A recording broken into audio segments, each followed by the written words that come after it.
রহমতুল্লাহি ওয়া বারাকাতুহু। আলহামদুলিল্লাহি রাব্বিল আলামিন ওয়াসসালাতু ওয়াসসালামু আলা রাসূলিহিল কারীম ওয়া আলা আলিহি ওয়া সাহবিহি আজমাইন। আজকের আলোচনায় আমরা দেখব ঝাড়ফুঁক করা জায়েজ না না জায়েজ। ঝাড়ফুঁক অবশ্যই বোঝেন যে কোনো রোগীর কোনো অসুখ হলে কোরআনের আয়াত পড়ে অথবা সহিহ হাদিসের কোনো দোয়া পড়ে তার দেহে ফুঁক দেওয়া, একে বলা হয় ঝাড়ফুঁক। ঝাড়ফুঁক করা কিছু আছে জায়েজ আর কিছু আছে শিরক, অবৈধ। রাসূলুল্লাহ সাল্লাল্লাহু আলাইহি ওয়াসাল্লাম ঝাড়ফুঁক করেছেন এবং করিয়েছেন, করতে বলেছেন। তবে এক হাদিসে আছে যে উম্মতের মধ্যে এমন কিছু লোক হবে যারা বিনা হিসাবে বেহেশতে যাবে, 70,000 বিনা হিসাবে বেহেশতে যাবে। তাদের গুণ জিজ্ঞাসা করা হলে আল্লাহ রাসূল সাল্লাল্লাহু আলাইহি ওয়াসাল্লাম বললেন, তারা হলো তারা যারা অসুখ বিসুখে ধৈর্য ধারণ করে, দাগায় না এবং ঝাড়ফুঁক করায় না, আল্লাহর উপরে ভরসা করে। তার মানে এই নয় যে ঝাড়ফুঁক করা না জায়েজ। যদি কেউ আল্লাহর উপরে ভরসা করে তাহলে তার মাহাত্ম্য মর্যাদা হলো যে সে বিনা হিসাবে জান্নাতে যাবে। তবে তার ঈমান, বাকি অন্যান্য ঈমান তো ঠিক আছেই, নামাজ রোজা সব ঠিক থাকতে হবে, তাই না? শুধু একটা দিক নিয়ে কেউ শহীদ হয় না, বলে দেওয়াল চাপা মারা গেলে সে শহীদ, তাই না? একজন অমুসলিম যদি দেওয়াল চাপা মারা যায় শহীদ? একজন মুসলিম যে 5 ওয়াক্তের নামাজ পড়ে না, দেওয়াল চাপা মারা গেল শহীদ? না, তার সবকিছু কমপ্লিট কিন্তু শহীদ না। দেওয়াল চাপা মারা গেলে সে শহীদের দরজা পাবে। ঠিক ওই রকমই। সুতরাং ঝাড়ফুঁক করা জায়েজ। আল্লাহ নবী সাল্লাল্লাহু আলাইহি ওয়াসাল্লামকে ঝাড়ফুঁক করা হয়েছিল, তাই না? কখন? যখন জাদু করা হয়েছিল আল্লাহ রাসূল সাল্লাল্লাহু আলাইহি ওয়াসাল্লামকে, তখন ফেরেশতা এসে ঝাড়ফুঁক করেছিলেন। এই ঝাড়ফুঁকের মন্ত্র কি ছিল? সূরা ফালাক আর সূরা নাস। বরং ঝাড়ফুঁকের জন্যই দুটো সূরা অবতীর্ণ হয়েছে, কুল আউযু বিরাব্বিল ফালাক, কুল আউযু বিরাব্বিন নাস। জিবরিল আলাইহিস সালাতু ওয়াস সালাম এসে রাসূলুল্লাহ সাল্লাল্লাহু আলাইহি ওয়াসাল্লামকে ঝাড়ফুঁক করেছেন আরো অন্য সময়ে। বিসমিল্লাহি আরকিক মিন কুল্লি শাইইন ইউজিক, এই যে একটা দোয়া আছে, জিবরিলের দোয়া, তিনি এই দোয়া পড়ে ঝাড়ফুঁক করেছিলেন। একজন এসে বলছে ব্যথা অনুভব করছে, তার আল্লাহ রাসূল সাল্লাল্লাহু আলাইহি ওয়াসাল্লাম তাকে শিক্ষা দিলেন যে তুমি তোমার ব্যথার জায়গায় হাত রেখে 3 বার বিসমিল্লাহ বলবে আর 7 বার বলবে কি আউযু বিইজ্জাতিল্লাহি ওয়া কুদরাতিহি মিন শাররি মা আজিদু ওয়া হাযির। 7 বার বললে পরে তোমার ব্যথা দূর হয়ে যাবে। এইভাবে ঝাড়ফুঁক বিভিন্ন নিয়মে আছে। ঝাড়ফুঁক করে মানুষের দেহে ফুঁক দিতে হয়, রোগীর দেহে ফুঁক দিতে হয়, এই জন্য ঝাড়ফুঁক। তবে পানি পড়াতে, পানিতে ফুঁক দিয়ে সেই পানি খাওয়া যায় কি না? আপনারা শুনেছেন রাসূলুল্লাহ সাল্লাল্লাহু আলাইহি ওয়াসাল্লাম পানিতে নিঃশ্বাস ছাড়তে নিষেধ করেছেন। পানির পাত্রে পানি যখন খাবেন তখন পানিতে নিঃশ্বাস ছাড়বেন না, 3 শ্বাসে খান। যদি আপনার লম্বা পানি খেতে হয়, একবার খান, আবার সরিয়ে নেন, আবার খান, আবার সরিয়ে নেন, নিঃশ্বাস ছাড়েন, কিন্তু পাত্রের ভিতরে নিঃশ্বাস ছাড়বেন না। চায়ে চা পাতি ভেসে থাকলে ফুঁক দিয়ে সরাবেন না, কিংবা ঠান্ডা করার জন্য ফুঁক দেবেন না, ঠিক আছে? পানিতে পানি খাচ্ছেন, তাতে কোনো কিছু পড়ে আছে, যেমন শরবত খাওয়ার সময়ে অনেক সময়ে কাগজি লেবুরে দানাগুলো ভেসে থাকে, আপনি ফুঁক দিয়ে সরালেন, জায়েজ না জায়েজ? জায়েজ না। ফুঁক দেওয়া না চায়ে জায়েজ আর না পানিতে জায়েজ। কেন না? আপনার এই নিঃশ্বাসে কার্বন ডাই অক্সাইড আছে, তাতে ক্ষতি হতে পারে। এই জন্য বিষাক্ত গ্যাস থেকে বাঁচার জন্য বলা হয়েছে যে পান পাত্রে নিঃশ্বাস ছেড়ো না, ফুঁক দিয়ে ভাত ঠান্ডা করো না, ফুঁক দিয়ে চা ঠান্ডা করো না। তাহলে যদি তাই হয়, তাহলে পানি পড়ার সময়ে ফুঁক দেওয়া হয় পানিতে, সেই পানিটা কেন খাওয়া হবে? অতএব পানি পড়া জায়েজ না। যেহেতু আল্লাহ রসুল থেকে বর্ণিত নেই, সেহেতু জায়েজ না। কিন্তু ওলামারা বলছেন, ইবনে আব্বাস প্রভৃতিগণ থেকে বর্ণিত আছে। ইবনে আব্বাস এইভাবে পানিতে ফুঁক দিয়ে তারা এইভাবে খেতে দিয়েছেন বা এরকম ওষুধ রূপে ব্যবহার করেছেন। অতএব পানি পড়া জায়েজ, পানি পড়া এবং পানি পড়া খাওয়া জায়েজ। কেন? এখানে যে থুতু, হালকা থুতুও মারা হয়, তাই না? যে থুতু বা ফুঁক আপনি ব্যবহার করছেন সেটা বরকত মিশ্রিত। কিসের বরকত? যে কোরআন আপনি তেলাওয়াত করলেন, যে দোয়া আপনি পড়লেন, সেই বরকত মিশ্রিত থুতু বা ফুঁক। আর ফুঁকের ভিতরেও আপনার থুতু কোনা থাকে, জলকোনা থাকে, তাই না? থুতুর জলকোনা থাকে। আর সেই বরকত গিয়ে পানিতে পড়ে, আর সেই পানি যদি খাওয়া হয় তাহলে শিফা বা আরোগ্যের আশা করা যায়। এই জন্য ওলামারা জায়েজ করেছেন। বিশেষ করে সৌদি আরবে দেখবেন পড়া পানি বিক্রি হয় বোতলে। বোতলে পড়া পানি পড়ে বোতলে ভরা হয়েছে, তারপর সেটাকে দোকানে বিক্রি করা হচ্ছে। এখানে আমভাবে বিক্রি হয় এবং আমাদের অফিস থেকেও বিলি বিতরণ করা হয় তেল পড়া, পানি পড়া। এতে কোনো সমস্যা নেই বলেই তৌহিদের দেশে এটা চলছে। অবশ্য অনেকে বলছে যে না, মানে আল্লাহ রসুল থেকে প্রমাণ নেই, এরা ফুঁক দিতে মানা করেছে, না তো এটা জায়েজ নয়। এটা একটা মত, তাদের মত, আর প্রত্যেকের মতকে শ্রদ্ধা করা দরকার। কিন্তু আমাদের মত হলো যে চলবে, জায়েজ আছে। যদি কাউকে জিন পায়, জিন আশ্রিত হয়, কেউ জিন আশ্রয় হয়, তাহলে তার জিন ছাড়াবার জন্য তাবিজ দেওয়া জায়েজ না জায়েজ? তাবিজ দেওয়া জায়েজ না, তবে ঝাড়ফুঁক করা জায়েজ। ঝাড়ফুঁক করেন, আয়াতুল কুরসি দিয়ে ফুঁক মারেন, ফালাক নাস দিয়ে ফুঁক মারেন, জিন পালাবে। আর সেই সঙ্গে তাকে পানি পড়া দেন, তাকে তেল পড়া দেন, দিয়ে নিয়মিত ব্যবহার করতে দেন, জিন চলে যাবে। ঠিক আছে কিনা? তাবিজ ব্যবহার করা জায়েজ না। তাবিজ ব্যবহার করা বলেছিলাম 3 প্রকার তাবিজ, 2 প্রকারে হচ্ছে শিরিক, আর 1 প্রকার কি কোরআনী তাবিজ হলে না জায়েজ। সুতরাং তাবিজ ব্যবহার থেকে দূরে থেকে আপনি ঝাড়ফুঁক ব্যবহার করেন। ঝাড়ফুঁক হচ্ছে 1 প্রকার রক্ষামন্ত্র। শরীফ পরিভাষায় আয়াত, জিকির ও দোয়া যা দিয়ে রোগী ঝাড়া হয় তাকে ঝাড়ফুঁকের মন্ত্র বলা হয়। এই ঝাড়ফুঁক হচ্ছে 2 প্রকার। এক হচ্ছে বিধেয় ঝাড়ফুঁক, বৈধ ঝাড়ফুঁক, আর এক হচ্ছে অবৈধ ঝাড়ফুঁক। বিধেয় ঝাড়ফুঁক কি দিয়ে হয়? যাতে 3টে শর্ত পূরণ হয়, তা স্পষ্ট আরবি ভাষায় অর্থবোধক হতে হবে। ইডিং বিডিং কোন হিং ঢিং চট আর কি কি কি, যেমন দেখবেন আপনারা অমুসলিমরা পড়ে থাকে, জানি না সেটা সংস্কৃত নাকি বানানো ভাষা। আমি একজন মুসলিমের কাছ থেকে ঝাড়ফুঁক করার সময় শুনেছিলাম, বললাম কি পড়ছো, দেখি শোনাও তো। আমি বুঝতে পারিনি, বাংলাও নয়, আরবিও নয়, ইংলিশও নয়, আর উর্দুও নয়।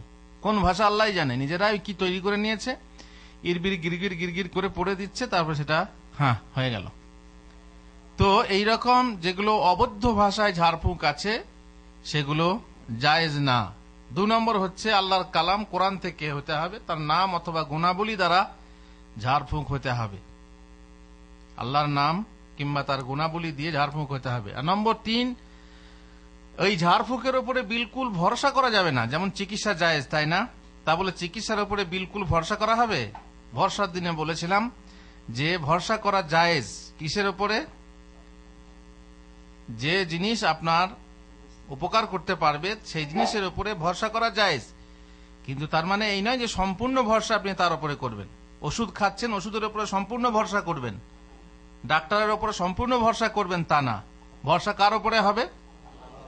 তারপর আল্লাহর উপরে, তারপরে আপনার ডাক্তার, আপনার চিকিৎসার উপরে ভরসা করতে হবে। এইরকমই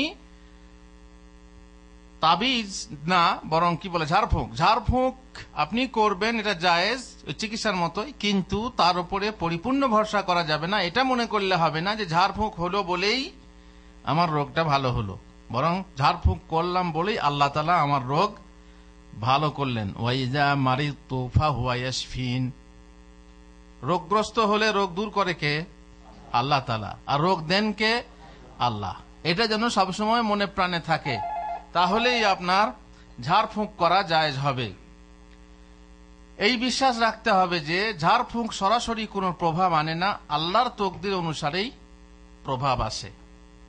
অবৈধ ঝাড়ফুঁক, যে শর্ত বলা হলো তিনটে, এই শর্তে ছাড়া ঝাড়ফুঁকের যে কোনো প্রকার কি হবে? অবৈধ হবে এবং হারাম হবে। বরং এমনও ঝাড়ফুঁক আছে যে ঝাড়ফুঁক করলে পরে শিরিক হতে পারে। যেমন এমন মন্ত্র, যে মন্ত্র বিভিন্ন দেবদেবীর নামে পড়া হয়, 60 মন্ত্র দেখবেন আপনি সব জায়গাতে নেই, কোন কোন এলাকাতে আছে। যখন ছোট বাচ্চা শিশু কাঁদতে লাগে, যখন কাঁদে তখন মন্ত্র পড়ে 60 বালাই 60 বালাই 60, বলে না? এই 60 জানেন কে? 60 হচ্ছে হিন্দুদের শিশুদের ষষ্ঠী দেবী, শিশুদের কল্যাণের জন্য দেবী। ওদের তো এক এক কল্যাণের এক এক দেবী থাকে, তাই না? বিদ্যার কল্যাণের দেবী সরস্বতী, তারপরে যন্ত্রপাতি লোহা লাকড়ের কল্যাণের দেবকে বিশ্বকর্মা, আর সব কি কি আছে। লক্ষ্মী হচ্ছে ধনের দেবী। তেমনি শিশু কল্যাণের দেবীকে ষষ্ঠী দেবী। 60 বালাই 60 বালাই, তো ষষ্ঠী দেবীর দোহাই দিয়ে ঝাড়ফুঁক করা হয়, এটা শিরিক হবে না? হবে না? অবশ্যই শিরিক হবে। এই ধরনের শিরকি মন্ত্রতন্ত্র আছে। আল্লাহ রসুল সাল্লাল্লাহু আলাইহি ওয়াসাল্লাম এই জন্যই বলেছিলেন, ইন্নার রোকা ওয়াত তামাইমা ওয়াত তিওয়ালাতা শিরক। ঝাড়ফুঁক করা শিরিক, তাবিজ ব্যবহার করা শিরিক, আর যোগ জাদু করা শিরিক। প্রথমত ঝাড়ফুঁক। কোন ঝাড়ফুঁক শিরিক হলো তাহলে? যেটা শিরকি মন্ত্রতন্ত্র দিয়ে পড়া হয় সেটা হলো শিরিক। কিন্তু আগে যেটা বৈধ বলা হলো সেটা কি দিয়ে? কোরআনের আয়াত কিংবা সহিহ হাদিসের দোয়া দিয়ে করলে পরে সমস্যা নেই। কিন্তু শিরকি মন্ত্রতন্ত্র দিয়ে যদি আপনার ঝাড়ফুঁক করেন বা করান, আমাদের দেশের নিয়ম আছে, সাধারণত অমুসলিমদের কাছে গিয়েও ঝাড়ফুঁক করানো হয়। সাপে কেটেছে, সাপে দংশন করেছে, হাসপাতাল না গিয়ে কোথায় যায়? ওঝার কাছে যায়। আর ওঝা সাধারণত সাপুড়ে সাধারণত কে হয়? মুসলিম না অমুসলিম? অমুসলিম হয়।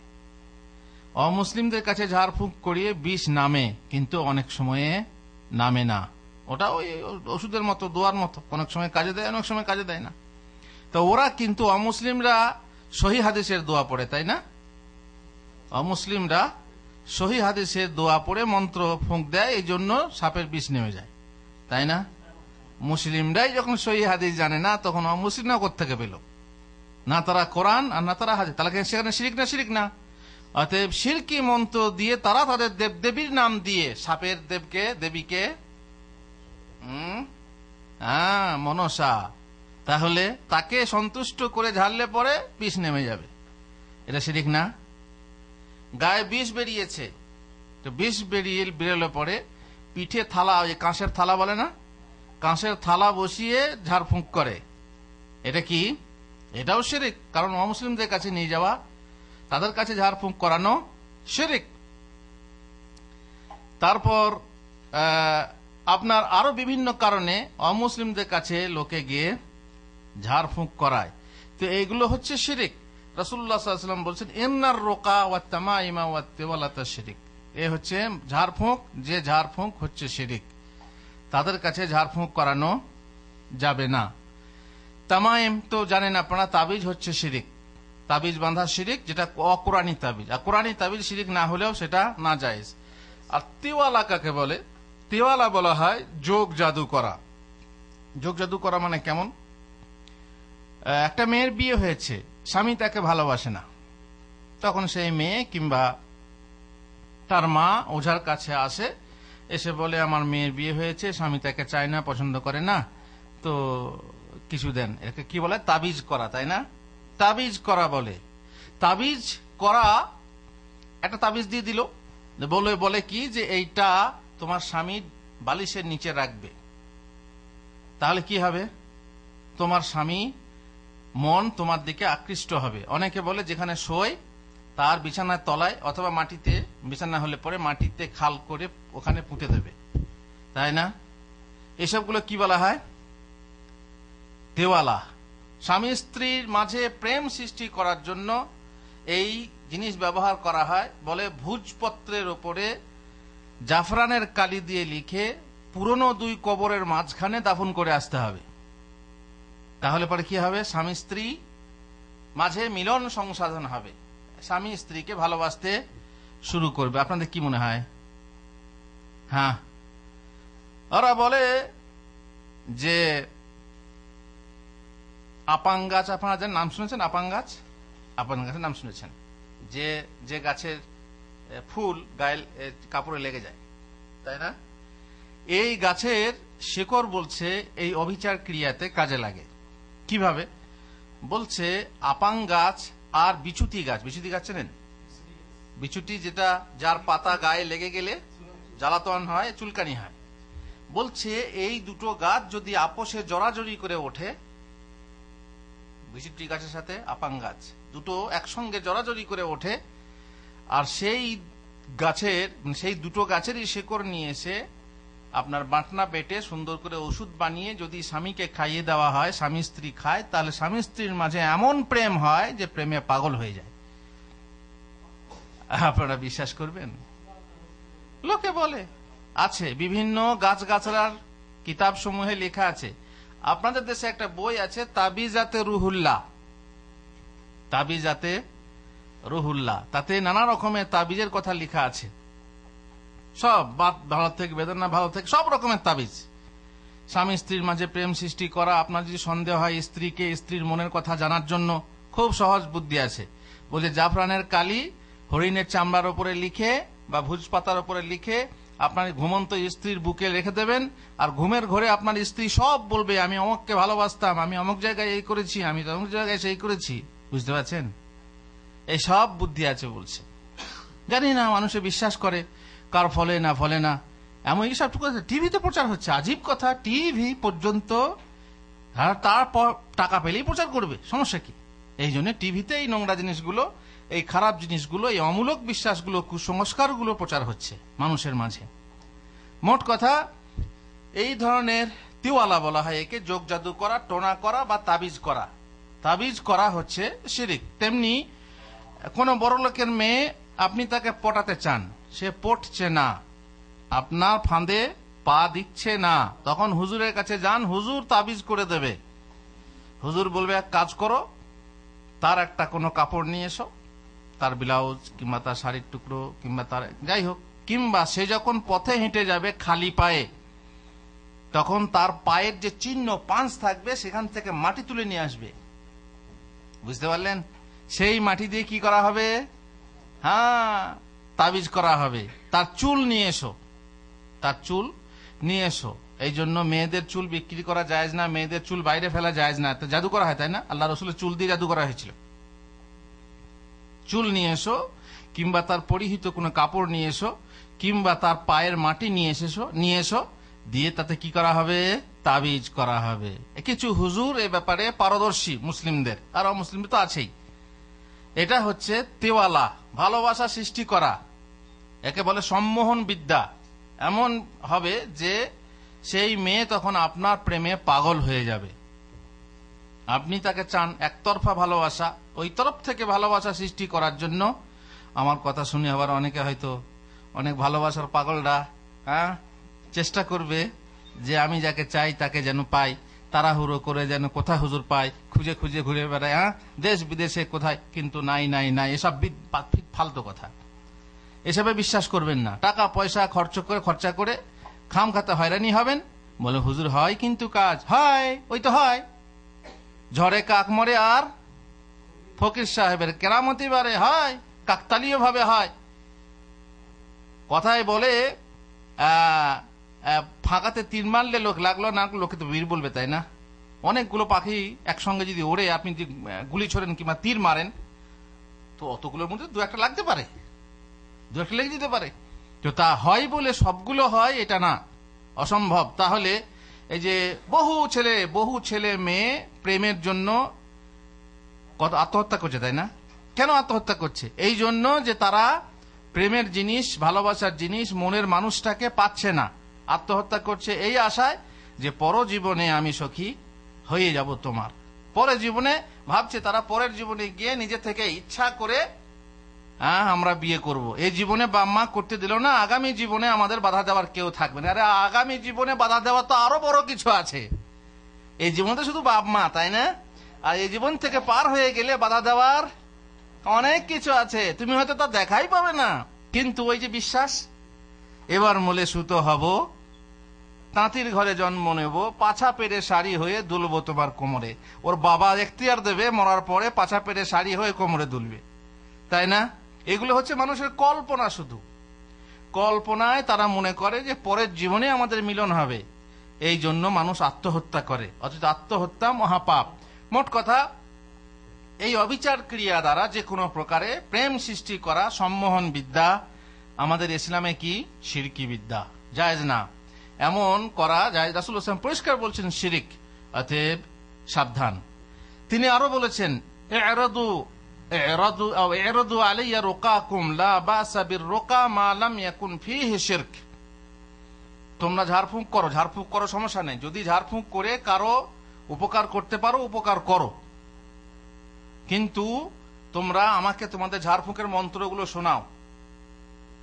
সেই ঝাড়ফুঁক করাতে কোনো দোষ নেই যাতে শিরিক নেই। এই জন্য শিরকহীন ঝাড়ফুঁক করলে করা যায়। আপনারা একটা বেশি রোগ আপনারা দেখেছেন, নজর লাগা, যেটা বদনজর বলে। বদনজরে সাধারণত হয় কি, সুন্দর জিনিস নষ্ট হয়ে যায়। সেই সুন্দরে লোকের চোখ লাগলে, বদ নজর লাগলে, কুদৃষ্টি পড়লে সেই জিনিসটা নষ্ট হয়ে যায়।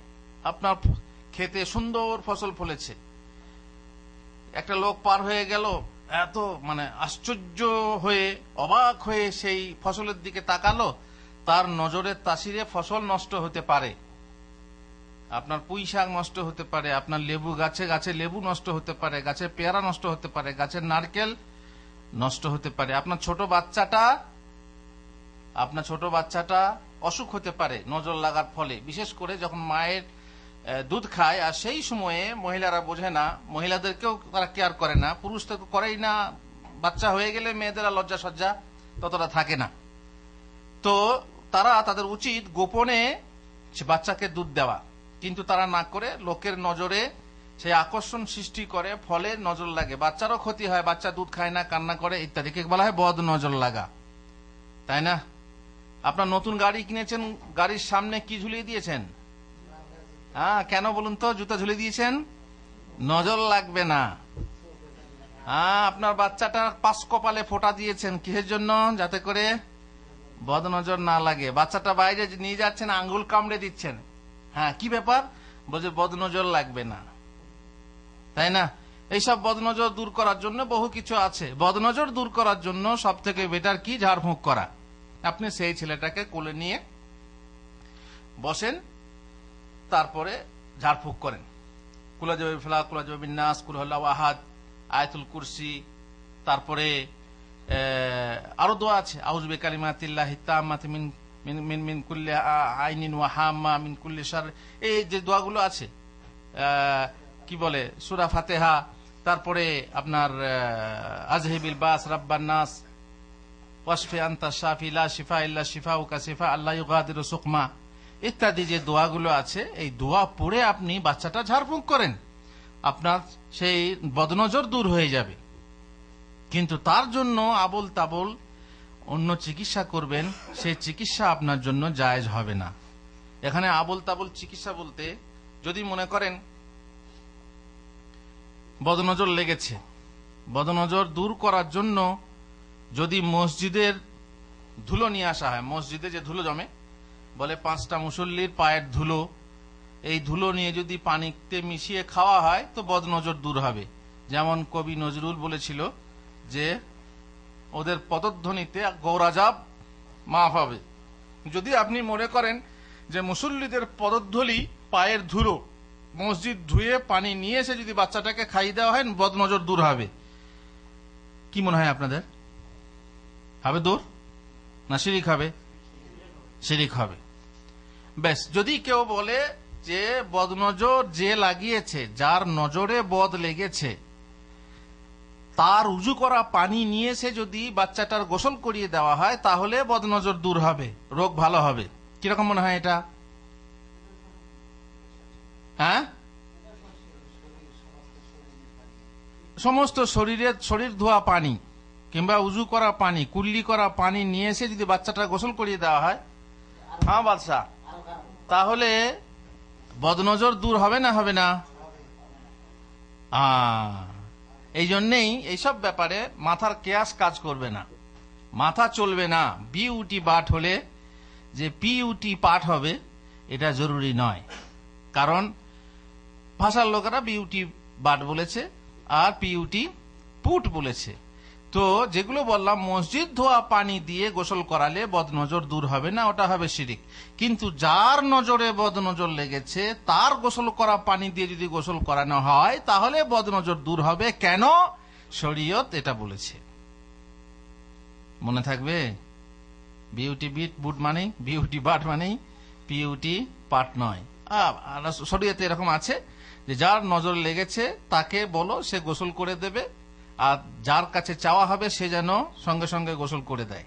এই আবার নয় যে দেখো আমাকে সন্দেহ করছে, আমার নজর কি খারাপ নাকি, আমার এইসব করো না বাবা, তোমার কাছে চাইছে তুমি দাও।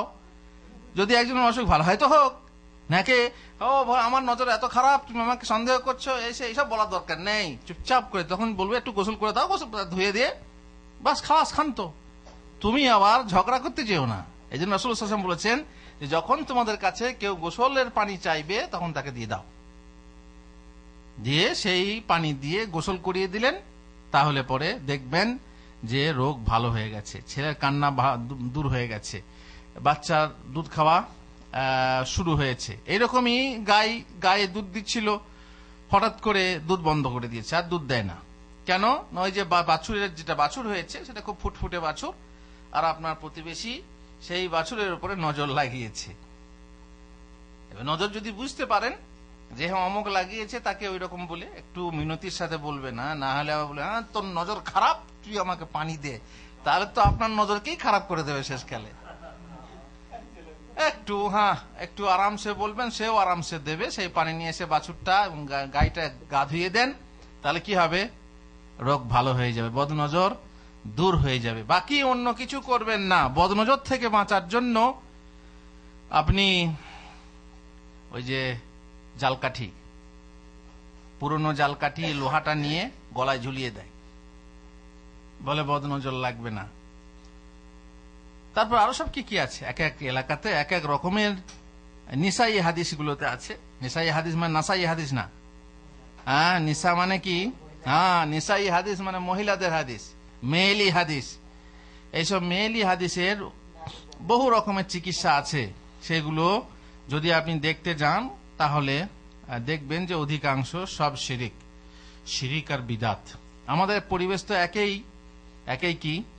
একই হচ্ছে অমুসলিমদের পরিবেশ, তার উপরে মুসলিমদের মধ্যে অধিকাংশ মানুষ মুশরিক, তাই না? এটা কোরআনের সাক্ষী, কোরআন হচ্ছে সাক্ষী যে মুসলিমদের মধ্যে অধিকাংশই হচ্ছে মুশরিক। সুতরাং সেই মুশরিকদের পরিবেশ থেকে তৌহিদবাদীরাও কি হচ্ছে, প্রভাবান্বিত হচ্ছে, এবং সেখান থেকে এই শ্রেণীর চিকিৎসা শুরু করে দিচ্ছে। দেখবেন তৌহিদবাদীদের বাড়ির ভিতরেও ঘরে ঢুকে দেখবেন জানলাতে তাবিজ লটকানো আছে, দরজায় তাবিজ আটকানো আছে, তাই না?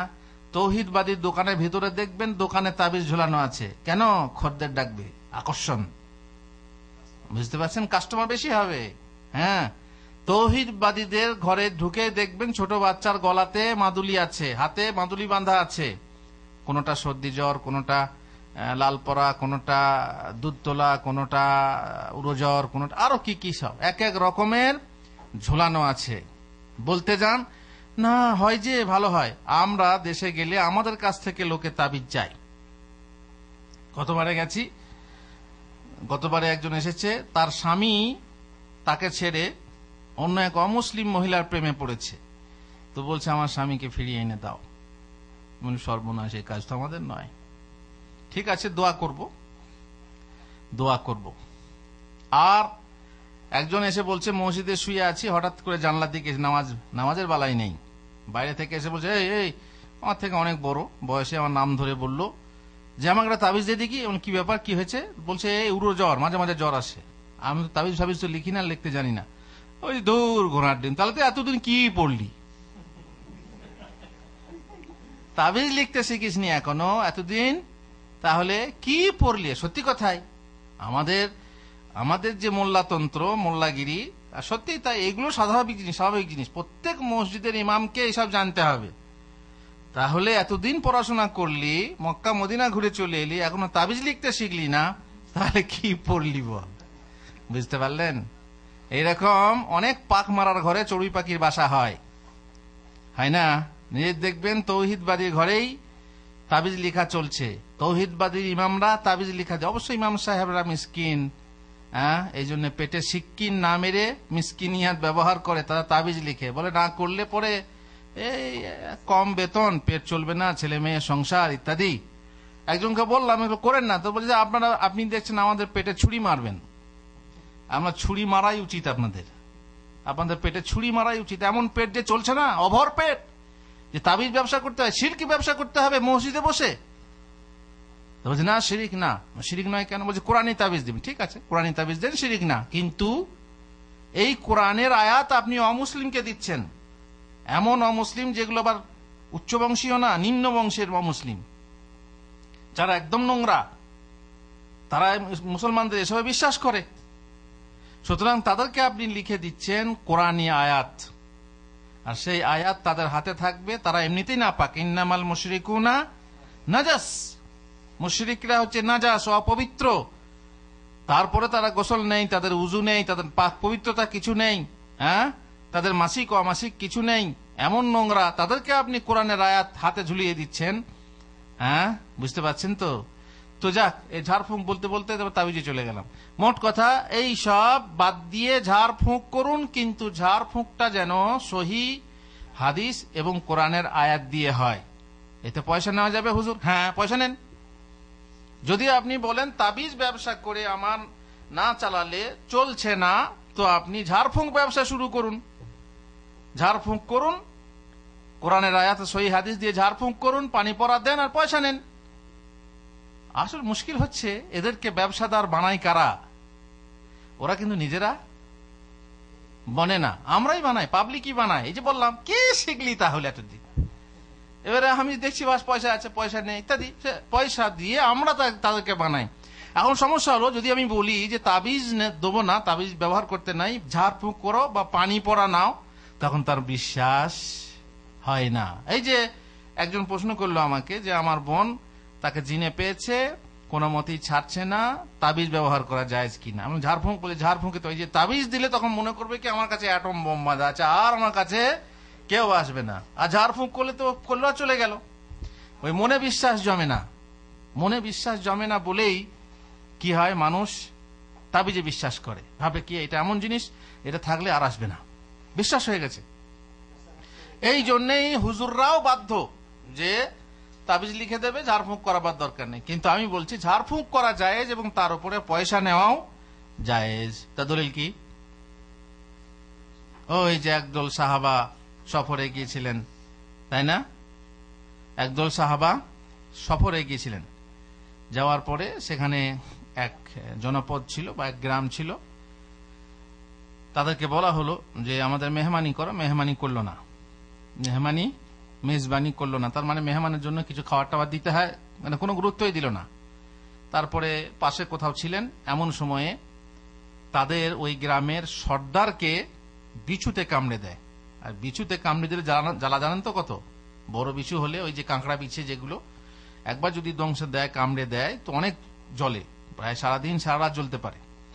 তো খুব মানে কাহিল অবস্থা। তখন একজন এসে বলছে, হাল মিনকুম রাখেন, তোমাদের মধ্যে কেউ ঝাড়ফুঁককারী আছে কি? তখন সাহাবারা বলেন, হ্যাঁ আছে।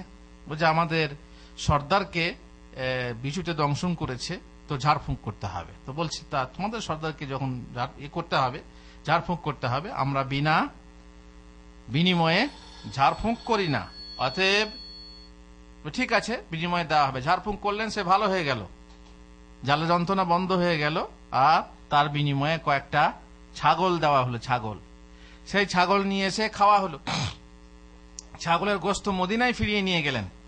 এবারে অনেকের মনে সন্দেহ যে আমরা ঝাড়ফুঁক করলাম, কি দিয়ে ঝাড়ফুঁক করা হয়েছিল? সূরা ফাতিহা দিয়ে। আল্লাহ রসুলকে একবার জিজ্ঞেস করে নিয়ে আমরা যে কাজটা করলাম ঠিক হলো না ভুল হলো। একদম বললেন রাসূলুল্লাহ এই ব্যাপার, তো বলছে ওমা ইদরিকা আন্না সূরাতুল ফাতিহা, তারকে তোমাদেরকে কে বললো, কে জানালো যে সূরা ফাতিহা হচ্ছে ঝাড়ফুঁকের মন্ত্র? যাই হোক, তোমাদের কাছে ওই মাংস কিছু আছে কি? থাকলে আমাকেও একটু ভাগ দাও। বুঝতে পারলেন ব্যাপারটা? তার মানেই হলো ঝাড়ফুঁকের বিনিময়ে যদি কিছু নেওয়া যায় তাহলে মাফি মুশকিল, সমস্যা নেই। অতএব ঝাড়ফুঁকের ব্যবসা শুরু করুন। ঝাড়ফুঁক, পানি পড়া আপনি শুরু করেন, সমস্যা নেই। তাবিজ ব্যবসা বন্ধ করুন। তাবিজ ব্যবসা, এমন এমন লোক আছে তাবিজ ব্যবসা করে মোটরসাইকেল চালাচ্ছে, তাবিজ ব্যবসা করে বিল্ডিং বানাচ্ছে, আছে না নেই? আসলে কারো কারো যেমন কোন কোন ডাক্তারের হাত যশ হয়ে যায়, 2-4টা রোগী ভালো হয়, প্রসিদ্ধ হয়ে যায়, তেমনি এই হুজুরদেরও আছে যে 2-4টা জিন পাওয়া, হ্যাঁ ভালো হয়ে গেল, বাস। এক বড় লোকের মেয়েকে জিন পেয়েছিল, সে বহু জায়গায়, তাবিজ দেওয়াই যাবে না, বললাম তো, তাবিজ 3 প্রকার, 2 প্রকার শিরক, এক কোরআনী তাবিজ, সে নাজায়েজ।